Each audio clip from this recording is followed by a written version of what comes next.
Patients want to know what to expect after a Smartlipo procedure in my office. So obviously it's going to vary from person to person, so these are general rules and there's always be an exception, and I'm always happy to hear from my patients. But basically I give most of my patients some oral sedation, something like Ativan. So the first thing you're noticing when you get home is you're going to be sleepy, and it's very common to take a nap. As you've been told before, you have to have a driver, you can't take Uber, but expect to take a nap for a couple of hours, and you shouldn't drive until the next day and just relax at home.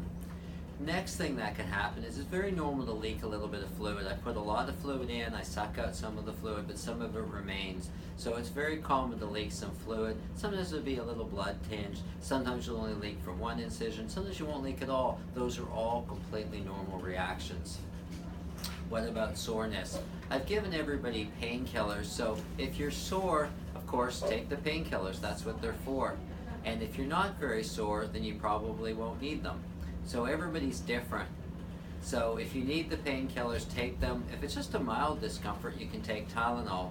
When you're on Celebrex, though, you can't take Motrin, Advil, Aleve, ibuprofen, because they're the same class of drugs. If you take the narco, which is of course a narcotic, it's important to take it with food so it doesn't upset your stomach. So again, that's going to vary from person to person. Bruising, some people will bruise, some people won't bruise. They're both normal. It doesn't mean you'll get a better or worse result. Typically it takes about 3 or 4 or 5 days before a bruise appears, and it will last generally around 2 or 3 weeks. I don't think there's a whole lot you can do to get rid of the bruise once you have it. Some people feel arnica is helpful, and we sell a combination to help prevent bruising. Sometimes you can buy some bromelain at the health food store that may make it dissolve quicker. What about the garment? I like most of my patients to wear a garment at least 5 days. Some patients have decreased skin tone, and I'll have you wear the garment longer. What about scarring? Scars are very tiny from Smartlipo. They're only a couple of millimeters. We sell a scar guard, but for most people, you really don't need to do anything. Some patients will ask me, can I put vitamin E or put something else on? I think it's fine. Those scars are usually going to be very inconspicuous. If your skin type is darker, sometimes you'll hyperpigment those scars, and I really have no control over that. That's really your body's reaction. But in general, if you give it time, most scars will get better and better with time. So those are really the commonest questions I get asked. One last thing I just remembered.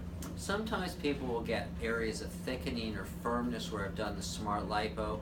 That's not uncommon at all. So it's not that you can visually see something, but you might be able to feel some lumpiness or firmness inside the area I've done, particularly the abdomen or the love handles. That will improve with time. How much time are we talking about? We're talking about months, rarely 6 months. I've even seen a few patients take a year before it got completely soft, but most of the time it'll soften much sooner than that. I think massaging an area helps speed up the healing and any unevenness, so you can do that. Occasionally patients will get a professional lymphatic massage. There's certainly nothing wrong with that, but they can just massage it themselves.